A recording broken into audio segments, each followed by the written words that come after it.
Hello everyone. भारतीय रुपया लगातार डॉलर के मुकाबले कमजोर होता हुआ दिखाई दे रहा है और ये अब तक के अपने सबसे निम्न स्तर यानी कि 90 रुपीस पर डॉलर तक पहुंच चुका है।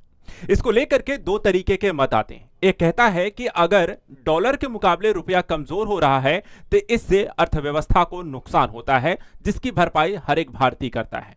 वहीं दूसरी तरफ यह भी कहा जाता है कि यदि आपका रुपया डॉलर के मुकाबले कमजोर हो रहा है तो इससे हमारे निर्यात को या यहां पर आईटी सेक्टर्स को काफी फायदा होता है। इसको समझने के लिए आज के इस वीडियो में हम इस पूरे टॉपिक को डिटेल से समझेंगे कि भारत की स्वतंत्रता के पश्चात से वर्तमान के समय तक भारतीय रुपए की कीमत में किस तरीके से गिरावट आई है और वर्तमान समय में अपने लो स्तर तक कैसे पहुंचा है, इसका इफेक्ट कैसे यहां पर आम जन तक पहुंचता है, अर्थव्यवस्था के लिए अच्छा है या बुरा है। तो चलिए डिटेल से इसको समझते हैं। आप सभी का स्वागत है आजाद यूपीपीएससी एकेडमी में। मैं रावेंद्र सिंह। आज डिस्कस करेंगे इकोनॉमी के एक ऐसे पहलू के बारे में जिसको लेकर के आप सुनते तो बहुत कुछ है लेकिन जानते शायद बहुत ही कम है। सबसे पहले यहां पे देखिए जो घटनाक्रम है, अभी जो वर्तमान समय न्यूज में लगातार आपको देखने को मिल रही है कि 90 रुपए पर डॉलर रुपया पहुंच चुका है और भारतीय अर्थव्यवस्था से एक चेतावनी के तौर पर भी यहां पर कहा जा रहा है। शुरुआत हम इतिहास से करते हैं। भारत जब स्वतंत्र हुआ था, हम 1950 के दौर में देखें तो एक डॉलर के मुकाबले जो रुपए की कीमत हुआ करती थी वो 3.30 रुपीस हुआ करती थी। समय के साथ जैसे जैसे यहां पर भारतीय अर्थव्यवस्था वर्तमान के समय तक पहुंचती है, इसमें समय समय पर परिवर्तन देखने को मिला। बात करें 1960 के दशक में ये 7.50 रुपए यानी कि 7.5 रुपए पर डॉलर तक पहुंच जाता है। उसके बाद अगर हम देखें तो इसमें फिर से एक बेहतर स्थिति हमें प्राप्त होती दिखाई देती है 1970 से 75 के दौर में, जब रुपया एक बार फिर से डॉलर के मुकाबले मजबूत होकर के 6.61 रुपीस पहुंच जाता है। लेकिन उसके बाद से लगातार यह गिरावट इसमें देखने को मिली। 1980 के से 85 के दशक में यह 22 रुपए और उसके बाद देखें तो 90 के दशक में 42.48 रुपए, सन 2000 के दशक तक 43.58 रुपए, 2000 के दशक तक 63.33 रुपए और अभी देखें 2050 तक इसे 90 रुपए प्रति डॉलर तक पहुंच चुका है। अब इस स्थिति को हम अलग अलग पहलुओं से समझेंगे, दोनों पहलुओं से। पहला, यदि रुपया लगातार डॉलर के मुकाबले कमजोर होता है तो इससे आम जन पर किस तरीके से नुकसान हम सबको इसका झेलना पड़ेगा या अर्थव्यवस्था को किस तरीके से इसमें नुकसान होगा। एक सवाल यह भी है कि डॉलर के मुकाबले अगर कमजोर रुपया हो रहा है तो डॉलर तो ना तो हम कमाते हैं ना ही डॉलर खर्च करते हैं, तो इससे क्या मतलब है? हम रुपए में कमाते हैं, रुपया ही खर्च करते हैं। तो समझने का मुद्दा यही तो है कि हमें यहां पर ये डॉलर के मुकाबले एक व्यक्ति जो है शायद खरीद फरोख्त नहीं करता है, लेकिन एक देश की अगर बात करें तो जो भी इंपोर्ट एक्सपोर्ट की जो व्यवस्था है वो यहां पर देखा है तो डॉलर में होती है और इस कारण से इफेक्ट यहां पर आप सब पर पड़ता है या सीधे सीधे कहें तो अर्थव्यवस्था पर पड़ता है। और इसी को समझाने के लिए हम एक एक करके सारे टॉपिक्स को आपको बताएंगे। सबसे पहली चीज, जो चीजें आपको दिखाई नहीं देती हैं वो अर्थव्यवस्था कुछ ऐसे काम करती है। हम बात करेंगे ऐसी हिडन रियलिटीज की। देखिए, इंडियन जो होते हैं, कई सारी ऐसी चीजें होती हैं जो हम खरीदते हैं बाहर से। हमारे देश में हर चीज नहीं होती है और इसीलिए आत्मनिर्भर भारत, मेक इन इंडिया जैसी पहल चलाई जा रही है ताकि हम चीजों का भारत में निर्माण, लेकिन ऐसी चीजें अभी भी भारत में नहीं है। जैसे मैं आपको एग्जांपल बताऊं, भारत सबसे ज्यादा क्रूड ऑयल और गैस अभी देखिए रशिया से हम खरीदते हैं। इसके अलावा सऊदी अरब है, ईरान है, अमेरिका है, कई सारे देशों से हम खरीदते हैं। वो किस में पे कर रहे हैं? आप उनमें अगर देखा जाए तो कई सारे देश अभी भी डॉलर ले रहे हैं। रशिया जैसे जो देश है वो रुपीस में यहां पर ले रहे हैं पेमेंट, लेकिन अभी भी ज्यादातर एक बड़ा हिस्सा हम डॉलर में पे करते हैं। दूसरी चीज, इलेक्ट्रॉनिक्स और स्मार्टफोन जितने भी हम आयात कर रहे हैं वो भी आपको देखा है तो डॉलर में। जितने भी तरीके की मशीनरी है, इंडस्ट्रियल जो पार्ट्स यूज होते हैं उसको आयात किया जाता है, उसके लिए डॉलर में पे किया जाता है। गोल्ड हो गया, सिल्वर हो गया, मेडिकल इक्विपमेंट हो गए, ये सारी की सारी जो चीजें हैं हम आयात करते हैं और ये आयात के लिए जो पैसा पेमेंट किया जाता है रुपया नहीं होता है, वो होता है डॉलर में। अब ऐसी स्थिति में समझिए, एक तरीके से रुपी जो होती है जितनी भी यहां पर कमजोर होती जाएगी, जितना कमजोर होता जाएगा उसका जो दबाव होगा, उसका जो बिल पड़े कह सकते हैं फटेगा, वो भारतीय अर्थव्यवस्था पर यहां पर पड़ेगा। जो बिलिंग यहां पर होनी है वो डॉलर में होनी है और धीरे धीरे इसकी जो प्राइसिंग होगी, क्योंकि चीजें अगर आप आयात महंगा होगा तो उसका जो प्रभाव होगा, जो सामान आपके यहां आएंगे जब सेल करने जाएंगे तो सेल करने के समय उसका प्राइस का जो इंपैक्ट होगा वो आप पर पड़ेगा। कैसे पड़ेगा इसको समझाते हैं। देखिए, यहां पर होता क्या है, अगर कोई चीज हमने बाहर से मंगाई है, ठीक है, तो उसको फिर क्या होता है, पहले तो बंदरगाहों पे आएगा, बंदरगाहों से फिर वहां पर क्या होता है, ट्रांसपोर्ट सिस्टम के माध्यम से देश के अलग अलग शहरों तक पहुंचाया जाएगा, मार्केट्स में तक यहां पर पहुंचाया जाता है और जब यहां पर चीजें जो ट्रांसपोर्टेशन होता है वो भी फिर इसके कारण महंगा होता है, क्योंकि जब चीजें मंगाई गई महंगी हैं तो फिर उसको मुनाफा कमाने के लिए लोग वहां पर रेट भी बढ़ा देते हैं, तो एक्सपेंस यहां पर देखा जाए वो खर्चा जो ट्रांसपोर्ट का बढ़ जाता है। उसके बाद क्या होगा, अगर जो कोई सामान कच्चे माल के तौर पर आया है तो फिर वो कंपनियों तक जाएगा, कंपनियां जो होती हैं उस यहां पर महंगे सामानों से फिर कोई बाई प्रोडक्ट बनाएंगी, जो बाई प्रोडक्ट यहां पर बनाया जाएगा वो भी क्या होगा, उससे भी ज्यादा यहां पर महंगा मार्केट में सेल किया जाएगा। लॉजिस्टिक जो होता है वो यहां पर आपको महंगा हो जाएगा, एक स्थान से दूसरे स्थान तक चीजें लानी ले जानी, हब करने, उसको डिस्ट्रीब्यूट करने में भी वो भी महंगा पड़ेगा। और ये सारा जो कॉस्ट होता है वो कंपनीज पर नहीं पड़ता, आप सबको पता है जो इनडायरेक्ट टैक्सेस होती है वो जरूर यहां पर आपको दिखाई देता है, होटल रेस्टोरेंट कंपनियां पे कर रही हैं, लेकिन उसकी बिलिंग जो होती है वो कंज्यूमर पर पड़ती है, और यहां पर भी आपको इसका जो बिल फटेगा वो आप पर ही पड़ेगा। यानी ये सारी चीजें धीरे धीरे मूव होकर के कंज्यूमर पर आ जाएंगे, और वो कंज्यूमर और कोई नहीं बल्कि हम और आप होने वाले हैं। तो एक तरीके से जो डॉलर के मुकाबले रुपया लगातार कमजोर हो रहा है उसका सीधा सीधा इंपैक्ट ना सही लेकिन धीरे धीरे आपको इनडायरेक्टली आप पर इसका इफेक्ट आएगा। और चीज समझिएगा इसमें और क्या हो रहा है, एक चीज और ध्यानिए, ये सारी चीजें जो होती है डेली लाइफ में आपको धीरे धीरे इंपैक्ट करना शुरू करती हैं, और ऐसा भी नहीं है कि अचानक से आप में बहुत ज्यादा महंगाई या इस तरह की चीजें देखेंगे, ये बहुत स्लोली आपके लाइफ में यहां पर शामिल होता है। कैसे होता है, देखिए जब एक वीकर रुपीज जो होता है कंट्रीब्यूट किन किन चीजों में शामिल हो जाता है, कमजोर जो रुपया होता है वो बढ़ा देता है आपको, फ्यूल के जो प्राइस होते हैं वो महंगे होते हैं क्योंकि आप बाहर से मंगा रहे हैं। जब महंगा क्रूड ऑयल मंगाओगे तो यहां पर आप सस्ते दामों पे नहीं बेच सकते, भारत में ऑलरेडी देखा जाए तो क्रूड ऑयल जो होती है काफी सारे देशों के मुकाबले महंगा है, और अगर यहां पर रुपया दिन प्रतिदिन कमजोर होता जाएगा तो आने वाले समय में अगर आप देखेंगे तो पेट्रोल और डीजल जो है वो भी आपको महंगे रेट पर मिलना शुरू हो जाएंगे, उनके भी जो प्राइस होगी कंपनियों के द्वारा बढ़ा दिए जाएंगे।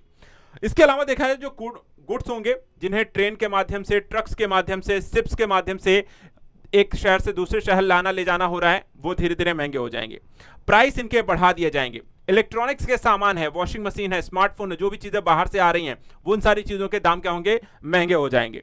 और ये सारी जो जैसे कि लोग बाहर पढ़ने जाते हैं जो डॉलर में आप पे करते हैं क्योंकि वहां रुपए आप पे नहीं करेंगे, दूसरी यूनिवर्सिटीज जो बाहर पढ़ने जा रहे हैं वहां पर आपको डॉलर पे करना पड़ेगा, तो डॉलर जो होता है वो वहां पर आपको ज्यादा पे करना पड़ेगा। रीजन क्या है, क्योंकि आपका 90 रुपया उनके $1 के बराबर है, किसी दिन आपका 100 रुपया उनके $1 के बराबर हो जाएगा, तो वो यहां पर महंगा हो जाएगा। ट्रैवलिंग करना जो होते हैं, लोग घूमने बाहर जाते हैं, वो यहां पर आपको महंगा होगा। इसके अलावा देखा जाए तो जो परचेसिंग जो पावर है वो यहां पर धीरे धीरे आपकी कमजोर होती जाएगी क्योंकि आपकी जो खरीदने की जो क्षमता है वो यहां पर आपकी कम हो जाएगी। एक तरीके से देखा जाए तो ये सारी चीजें किस ओर इशारा करती हैं, इन्फ्लेशन की ओर, यानी कि धीरे धीरे क्या होता है, हर एक चीज में महंगाई बढ़ना शुरू हो जाती है, और ये महंगाई आपकी लाइफ में अचानक से नहीं आती है, ये धीरे धीरे स्लोली यहां पर आपकी लाइफ में शामिल होती है और आप उसके धीरे धीरे आदी भी हो जाते हैं, और कुछ समय पश्चात फिर आप बात करते हैं यार पहले ये सामान इतने मिला करता था, देखो आज इतने सालों बाद इतने में आ गया, लेकिन वो इतने सालों में आपको 1-1 रुपए, 2-2 रुपए, 5 पैसे, 50 पैसे ऐसे करते करते आज इस लेवल तक आया हुआ है। ये सारी चीजें यहां पर ऐसे होता है। तो समझने वाली बात यह है कि आपको नुकसान किस लेवल का है, लेकिन जैसा मैंने आपको कहा कि कुछ बातें ये भी हैं कि इससे फायदा भी होता है। फायदा किसको होता है वो भी समझाता हूं। देखिए होता क्या है, जब रुपया कमजोर होता है, नेगेटिव इंपैक्ट आपको पड़ना शुरू होता है, तो उससे आपको जो लोग बाहर सामान यहां पर बेच रहे हैं, ठीक है, क्योंकि उनको डॉलर मिलेगा, कोई सामान अगर आप बाहर सेल कर रहे हो, दूसरे को बेच रहे हो, तो वो लोग आपको डॉलर पे करेंगे। जब डॉलर आपको मिलेगा और यहां आप उसे कन्वर्ट करोगे, तो पहले अगर यहां पर 85 रुपए आपको कन्वर्ट करने पे मिल रहे थे, तो अब आपको 90 रुपए मिलेंगे, तो आपको फायदा होगा। अगर आप सामान को सेल कर रहे हो, किसी दूसरे देश में भेज रहे हो, तो यहां पर क्या है, जो एक्सपोर्टर है वो ज्यादा यहां पर डॉलर ज्यादा कमाने लगेंगे। इसके अलावा जो आईटी कंपनी है, सर्विसेज जो आपको दूसरे देशों को देती है, वो यहां पर उनको ज्यादा पैसा, यहां पे जो डॉलर मिलेगा उसके में कन्वर्ट करने पर उन्हें ज्यादा पैसा यहां पर फायदा होगा। इसके अलावा ऐसी फैमिलीज जिनके परिवार के लोग जो हैं, कोई कनाडा है, कोई अमेरिका है, कोई यूके है, कोई ऑस्ट्रेलिया में जाकर के काम कर रहा है और वहां पर जो सैलरी पा रहा है उसके मुकाबले फिर वो रेमिटेंस के तौर पर अपने परिवारों को भेज रहा है, उनको यहां पर जब वो कन्वर्ट करेंगे तो उनको ज्यादा पैसा यहां पर मिलेगा। तो इस तरीके से देखा जाए तो कुछ अलग अलग सिस्टम में यहां पर लोगों को फायदा भी है, आईटी कंपनीज को है, जो निर्यात करने वाले हैं, जो रेमिटेंस यहां पर प्राप्त करते हैं, तो फायदा भी है अर्थव्यवस्था के एक तरीके से देखा जाए तो यहां पर मिलता हुआ दिखाई देता है। लेकिन पूरा अगर प्रोस्पेक्टिव अगर आप यहां पर समझेंगे कि क्या ये सारी चीज, जो इन्फ्लेशन, जो इंपैक्ट यहां पर आपको पड़ता हुआ दिखाई देता है, इसका यहां पर नुकसान है, तो जो रिसर्चर्स हैं अगर उनकी आप बातों पर यहां पर ध्यान दें और खुद भी थोड़ा सा ये समझने का अगर आप प्रयास करें, तो कहते हैं कि देखिए यहां पे जो रुपया है जो लगातार डॉलर के मुकाबले कमजोर हो रहा है, उससे तो आपको एक इन्फ्लेशन पड़ती है, लेकिन ये भी चीज है कि हाँ, इन्फ्लेशन आपको अचानक से इतना नहीं होगा कि आज का सामान 10 रुपए है तो कल यहां पर आपको 90 रुपए आ गया तो 100 रुपए में आपको मिलने लगेगा। ये बहुत थोड़ी मात्रा में बढ़ता है।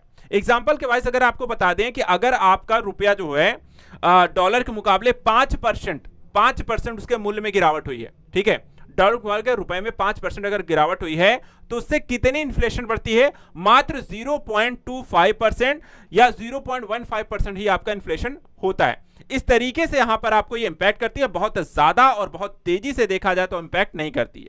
इसके अलावा भारत में देखा है तो काफी सारी जनसंख्या है, सबके पास बहुत सारा पैसा नहीं है, तो ये हर चीजों पर भी इंपैक्ट नहीं करता है। जैसे फूड के मामले में अगर देखें, जो खाद्य पदार्थ हैं, भारत ज्यादातर अनाज अब भारत अपना आयात नहीं करता है, हम आत्मनिर्भर लगभग काफी सारे फील्ड में हैं, तो फूड में बहुत ज्यादा आपको इन्फ्लेशन देखने को नहीं मिलेगा। तो लेकिन इन्फ्लेशन सिर्फ ऐसी महंगाई उन्हीं चीजों में देखने को मिलेगी जो चीजें हम आयात करेंगे, ठीक है, उन पर यहां पर देखा है तो आपको इसका इफेक्ट ज्यादा देखने को मिलेगा। तो यहां पर अब देखा जाए तो एक्चुअली रुपये पे किस तरीके से इन्फ्लुएंस करता है इस सारी जो चीजें हैं।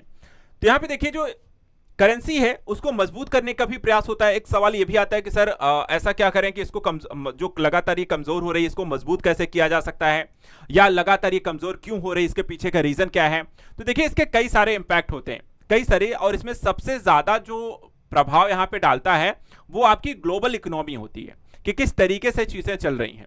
अभी अगर आप देखें आपका एक्सपोर्ट का परफॉर्मेंस कैसा है, आयात निर्यात आपका कैसा है, वो डिपेंड करता है कि आपका डॉलर के मुकाबले रुपया यहां पर कैसा चल रहा है, फॉरेन इन्वेस्टमेंट कैसा प्राप्त हो रहा है, ग्लोबल इंटरेस्ट रेट यहां पर, जैसे कि आपका अमेरिका में जो आपकी वहां की केंद्रीय बैंक है वो यहाँ पर क्या निर्धारित कर रहे हैं, उसके मुकाबले यहाँ पर बाजार किस तरीके से चल रहा है।